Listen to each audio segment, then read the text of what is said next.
చేసినటువంటి legal metrology district inspector అయినటువంటి Anil sir గారికి, వాళ్ళు ప్రత్యేకంగా వచ్చిన వారికి, అదేవిధంగా ఫుడ్ ఇన్స్పెక్టర్ అయినటువంటి అమృతశ్రీ మేడం గారికి, అదేవిధంగా మా సివిల్ డ్రాప్ మన ఫ్యూయల్ డ్రాప్ సిఇఓ అయినటువంటి రాధాకృష్ణ గారికి, అదేవిధంగా రాఘవేందర్ గారికి, అదేవిధంగా యూనియన్ బ్యాంక్ నుంచి విచ్చేసినటువంటి మన సంగీత మేడం గారికి, మా ధర్మన గారికి, అందరూ కూడా డేవిడ్ సార్ గారికి, అదేవిధంగా ప్రతి ఒక్కరికి కూడా సైరైట్ టీవీ గారికి, ప్రతి ఒక్కరు కూడా పేరు పేరున ధన్యవాదాలు తెలియజేసుకుంటారు. ఈరోజు వినియోగదారులు అనేటువంటి దాని మీద ఒక కాన్సెప్ట్ తీసుకొని వచ్చినాం. మనం రాగానే మీరు అనుకుంటారు వినియోగదారులు ఇవ్వాలనేటువంటి దాని మీద అడగగానే మనకు 100కు ఎన్ని % ఉండాల్సిన ముచ్చట చెప్పగానే ఆయన బరాబర్ చెప్పింది. అసలు ఒకటి అడుగుతున్నా ఏంటంటే వినియోగదారులు అంటే ఎవరు? అమ్మాయిలు ఫస్ట్ లాస్ట్ లో ఉన్నటువంటి అమ్మాయిలు చెప్పారు. ఆ ఫస్ట్ లాస్ట్ లో కానీ మధ్యలో కానీ మీరు కూడా అందరు బరాబర్ చెప్పిన ఏంటంటే డబ్బులు వెచ్చించి ఆ సేవలు ఎవరైతే తీసుకుంటారో కడుపుల్లో ఉన్న బేబీ నుంచి కాటికి పోయేటువంటి ముసలి వాళ్ళ వరకు కూడా ప్రతి ఒక్కరు కూడా వినియోగదారు. ధనవంతుడు వినియోగదారుడే, పేదవాడు వినియోగదారుడే, విద్యార్థి వినియోగదారుడే, యువకుడు వినియోగదారుడే, వృద్ధుడు కూడా వినియోగదారుడు, మహిళలు కూడా వినియోగదారులే, ఉద్యోగస్తులు కూడా వినియోగదారులే, అదేవిధంగా అక్షరాస్యులుగా వినియోగదారులే, గ్రామస్తులు వినియోగదారులే, ప్రతి ఒక్కరు కూడా వినియోగదారులు. ఈ వినియోగదారులకు సంబంధించినటువంటి దాని మీద సార్ మాకేం సంబంధం సార్, మేము ఎస్వి జూనియర్ కళాశాల చదువుతున్నాము, మాకేం సంబంధం, మీరు చైతన్యవంతులు కావాలనేటువంటి కార్యక్రమం కనుక దయచేసి అందరూ కూడా చాలా శ్రద్ధగా వినాలనేటువంటి విషయాన్ని కూడా మీ అందరు కూడా మరొకసారి తెలియజేసుకుంటాం. అయితే దీనికి సంబంధించినటువంటి ఉద్యమం 19వ శతాబ్దం ఒక ఇంగ్లాండ్ లో ఒక వస్త్ర వ్యాపారంలో శ్రమ దోపిడీ నుంచి ఒక ఉద్యమం అనేటువంటి ప్రారంభం. ఈ శ్రమ దోపిడీ నుంచి ఉద్యమం ఏంటంటే వాళ్ళు శ్రమ ఎక్కువ చేస్తున్నారు, వాళ్ళకి తక్కువ డబ్బులు ఇస్తున్నారు అనేటువంటి దాని మీద ఉద్యమం అనేది పెద్ద ఎత్తున స్టార్ట్ అయిన తర్వాత, దాని మీద ఒక క్లబ్బులు స్టార్ట్ అయిన తర్వాత, దాని తర్వాత 1986 డిసెంబర్ 24 తారీఖున భారతదేశంలో ఈ యొక్క చట్టం అనేది వచ్చింది. కానీ దానికంటే ముందు క్రీస్తుకు పూర్వం ఏజెంట్ నిలదీయాలి, ఏజెంట్ నిలదీసి అడగాలి అలా ఎన్ని పాయింట్స్ ఉన్నాయి, అది ఏ రకంగా ఉన్నది, మేము ఎక్కడ సంతకం పెట్టాలి, మాకు నష్టం జరిగితే ఏం చేయాలనేటువంటి దాని మీద పూర్తి అవగాహన తెలుసుకునేటువంటి ప్రయత్నం చేయాలని చెప్పేసి కూడా మిమ్మల్ని అందరం కోరుతున్నా. ఇప్పుడు మీరు ఇంటర్మీడియట్ కాగానే మీరు ఎక్కడ పోతారు, ఇక జాబ్స్ కోసమో దానికోసమో దీనికోసం పోతే ఈ మధ్యన మనం చూస్తున్నాం జాబ్ గ్యారంటీ అనేటువంటి ట్యూటోరియల్స్ వచ్చినాయి మధ్యలో. దీంట్లో సీట్ వస్తాను ఏం చేస్తారు మీరు, అమ్మ నాన్న మీ దగ్గర ఉన్నటువంటి బంగారం కానీ భూమి కానీ అమ్మేసి ఆ ఇన్స్టిట్యూషన్ లో పెట్టేస్తారు. సీట్ రాకపోతే మీరు ఏం చేస్తారు, సీట్ రాకపోతే మీరు ఎవరిని అడుగుతారు మీరు? అప్పుడు ఇప్పటి నుంచి మీరు ఏం చేయాలంటే ఆ ఇన్స్టిట్యూషన్ ఏదైతే ప్రకటన ఇచ్చిండో, ఏమని ఇచ్చిండో, నీట్ల సీట్ గ్యారంటీ, దాంట్లో ఇంజనీరింగ్ లో సీట్ గ్యారంటీ, ఈ గ్యారంటీ అనేటువంటి దానికి ఒకవేళ చెయ్యకపోతే కూడా ఇక్కడనే వినియోగదారుల కమిషన్ అనేటువంటిది ఉంది, ఆడ పోయి మీరు ఇచ్చిన డబ్బులకు కూడా కేసేసి మీరు చైతన్యం కావాలనేటువంటి కార్యక్రమం ఇదనేటువంటి విషయాన్ని కూడా మిమ్మల్ని అందరూ కూడా కోరుతున్న విషయాన్ని కూడా మరొకసారి తెలియజేసుకుంటా. మనం ఆలోచన చేసుకోవాలి, సోంచాంచుకోవాలి, ఎందుకు ఇట్లా జరుగుతుంది అనేటువంటి దాని మీద మీరు వాళ్ళు ఎవరు చెప్పాలి. ఇది మీరు ఏం చేస్తారు, అనుకరణ. మన దగ్గర ఏముందంటే పక్కో డిస్టర్బ్ చేసుకోనుకో, సార్ మాట్లాడుతుంటారు రాబాయ్ ఏమవుతుంది గీదాంతో తుస్సు అనేటువంటి ముచ్చట మాట్లాడారనుకో ఏమవుతుంది, ఆ విషయం మనకు తెలియక నష్టపోయేది మనమే కనుక ఇప్పటి నుంచి మీరు సూపర్ చేసుకుంటా. ఇక్కడ విచ్చేసినటువంటి బ్యాంక్ సంబంధించినటువంటి, అదేవిధంగా ఫ్యూయల్ డ్రాప్ సంబంధించినటువంటి రాధాకృష్ణ కానీ, అదేవిధంగా రాఘవేందర్ కానీ, ఈ మధ్యలో చిన్న వాళ్ళు ఇక్కడ రావడానికి ముఖ్య కారణం ఏంటంటే వాళ్ళు సామాన్యంగా మీ లెక్కన చదువుకున్నారు, ఒక చిన్న పెట్రోల్ బంక్ పెట్టుకొని ఈ పెట్రోల్ అనేటువంటిది సంస్థల వద్దకే పెట్రోల్ తీసుకొస్తానేటువంటి దాని మీద కొత్త కాన్సెప్ట్ తీసుకొచ్చి ఈరోజు సంగారెడ్డి జిల్లాలో వినూత్నమైనటువంటి కార్యక్రమానికి నాంది పలికినటువంటి ఫ్యూయల్ డ్రాప్ సంబంధించిన రాధాకృష్ణ కానీ మా లడ్డు గారు కానీ నేను హృదయపూర్వకమైనటువంటి ధన్యవాదాలు తెలియజేసుకున్నాను. మామూలు ముచ్చట కాదు, అదొక వినూత్నమైనటువంటి ఎస్వి కళాశాల ఉన్నటువంటి అమ్మాయిలు అబ్బాయిలు ఒక్కసారి మేల్కుంటే భారత మాత గర్వించాలి, మీ కన్న తల్లిదండ్రులు గర్వించాలి, మీ వంశం గర్వించాలి, మా కళాశాల ప్రిన్సిపాల్ అనేటువంటి రామకృష్ణ సార్ గర్వించాలంటే మీరు చైతన్యవంతులు కావాలి, ధైర్యవంతులు కావాలి, శక్తివంతులు కావాలి. మన సంగారెడ్డి జిల్లాలో వినియోగదారుల చైతన్య జిల్లాగా చేయాలని చెప్పేసి కూడా మిమ్మల్ని అందరూ కోరుతున్న విషయాన్ని కూడా మరొకసారి తెలియజేసుకుంటూ నాకు ఈ అవకాశం ఇచ్చినటువంటి సైరా టీవీ గారికి అందరూ కూడా ధన్యవాదాలు తెలియజేసుకుంటూ సంకల్ప బలానికి సాహసం తోడైతే ఎస్వి కళాశాల ఉన్నటువంటి అమ్మాయిలు అబ్బాయిలు మరో చరిత్ర సృష్టించాలని చెప్పేసి కూడా ఆ భగవంతుని మనస్ఫూర్తిగా కోరుకుంటూ తెలుసుకుంటూ జై హింద్. వినియోగదారుల ఐక్యత అంటే పిల్లలు చాలా మంది మీరు మార్కెట్లో కానీ బయట కానీ ఎక్కడ కానీ కూల్ డ్రింక్స్ కానీ వాటర్ బాటిల్స్ కానీ ఏవైనా మీరు పర్చేజ్ చేస్తుంటారు కదా. ఇప్పుడు ఇంతమందిలో ఎవరైనా ఈ వాటర్ బాటిల్స్ కానీ కూల్ డ్రింక్స్ కానీ అమ్ముతున్నప్పుడు ఆ వాటర్ బాటిల్స్ పైన ఎంఆర్పి ఎవరైనా చూసారా ఎంత ఉంటుంది అనేది? ఒకసారి చేతులెత్తండి అందరూ. చూసిన వాళ్ళు 22 కానీ 25 కానీ తీసుకుంటాడు. ఎందుకంటే మీరు ఏమని ప్రశ్నిస్తాడు అతడు? మీరు ప్రశ్నించినప్పుడు అతను ఏమని జవాబు చెప్తాడు?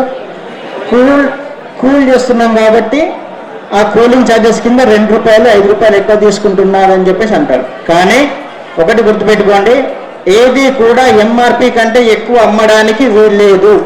అది చట్టం. ఏదైనా సరే, ఏదైనా ప్యాకేజ్ ఫామ్లో ఉన్న ఏదైనా సరే ఎంఆర్పి కంటే ఎక్కువ అమ్మడానికి వీల్లేదు.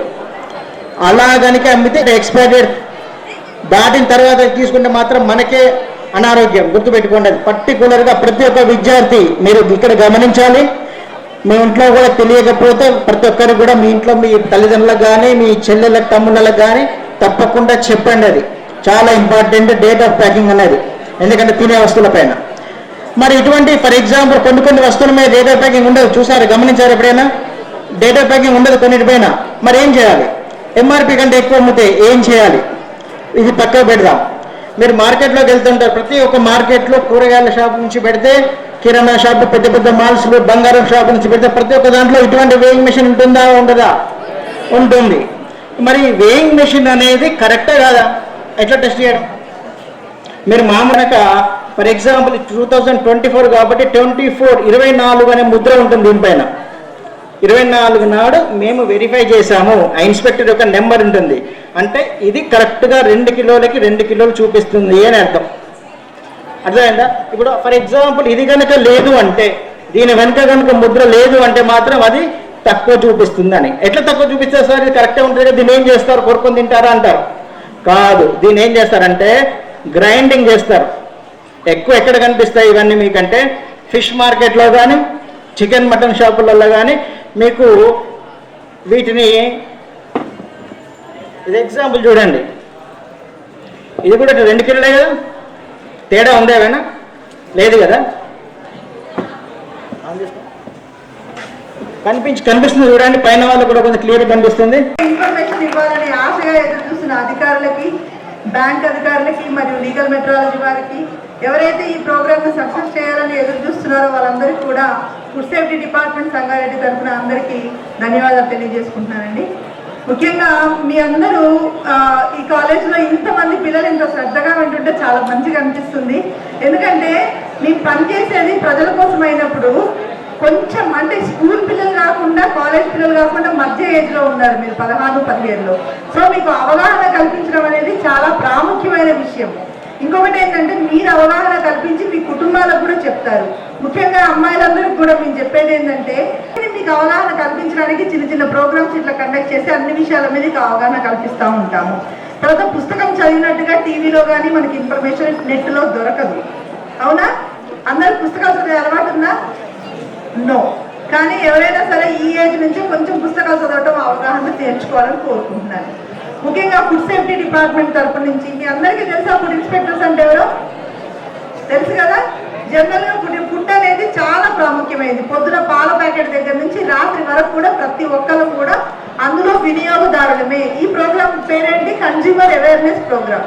సో మనం అదే కోణంలో ఆలోచిద్దాం. ఫుడ్ అనేది మనందరం కన్జ్యూమ్ చేస్తున్నాం కాబట్టి వీఆర్ ఆల్ కన్జ్యూమర్స్. అవునా?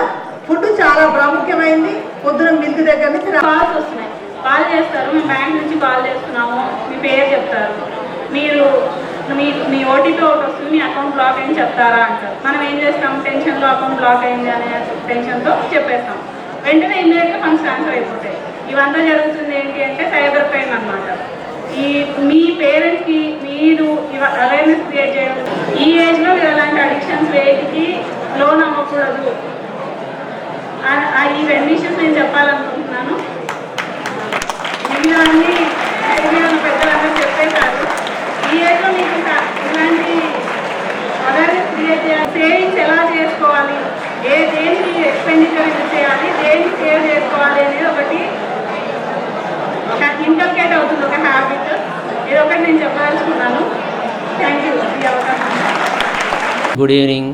ఈరోజు మా కాలేజీలో వినియోగదారుల అవగాహన సదస్సు మీద డాక్టర్ పూనా వేణు గోపాలకృష్ణ, అదేవిధంగా వారితో పాటు Anil sir legal metrology district inspector, అదేవిధంగా Amrita madam district food inspector, అదేవిధంగా Sangeetha madam union bank manager, Radhakrishna sir ఫ్లూయల్ డ్రాప్స్ ఈఓ గారు, వీళ్ళందరూ కూడా మా కాలేజీకి వచ్చి ప్రతి డిపార్ట్మెంట్ మీద ఫుడ్ ఇన్స్పెక్టర్ అమృత మేడం కానీ, తర్వాత అనిల్ సార్ లీగల్ మెట్రాలజీ, వాటికి సంబంధించి తూనికలు, తర్వాత కొలతలు, తర్వాత కన్జ్యూమర్లో మనం ఏదైనా వినియోగదారుడు ఏ విధంగా కొంటాడు, కొన్న తర్వాత దాన్ని ఏ రకంగా ఏదైనా డిఫెక్టివ్ కానీ లేకపోతే ఏదైనా కొలతల్లో మెజర్మెంట్స్లో తేడా ఉన్నా వాటి మీద పూర్తి అవగాహన కల్పించడం జరిగింది.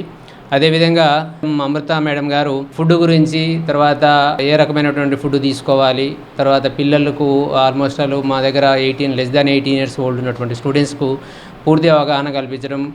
సో వాటిని ఏ రకంగా పర్చేజ్ చేయాలి, ఏ ఫుడ్ తినాలి, ఏ ఫుడ్ తినకూడదు, ఏదైనా ప్రాబ్లం ఉంటే మాకు ఇమ్ముతున్నాను. ఆయన వీళ్ళందరినీ, సార్ వాళ్ళను, మేడం వాళ్ళందరినీ కోఆర్డినేట్ చేసి మా ఎస్వి జూనియర్ కాలేజీలో ఈ వినియోగదారుల అవగాహన సదస్సును సక్సెస్ఫుల్గా కండక్ట్ చేసినందుకు, మాకు ఈ అవకాశం ఇచ్చి మా కాలేజీలోనే సెలెక్ట్ చేసి మా కాలేజీలో ఈ ప్రోగ్రాం ఏర్పాటు చేసినందుకు ప్రత్యేకించి ధన్యవాదాలు తెలుపుతున్నాను. అదేవిధంగా మీడియా మిత్రులకు, సైరామ్ మీడియా మిత్రులందరికీ, తర్వాత మిగతా మీడియా మిత్రులందరికీ ప్రత్యేకించి ధన్యవాదాలు తెలుపుతున్నాను. Thank you. Hi everybody, this is Kiriti Damaraju. Like, share and subscribe to Saira TV. Oh, Saira!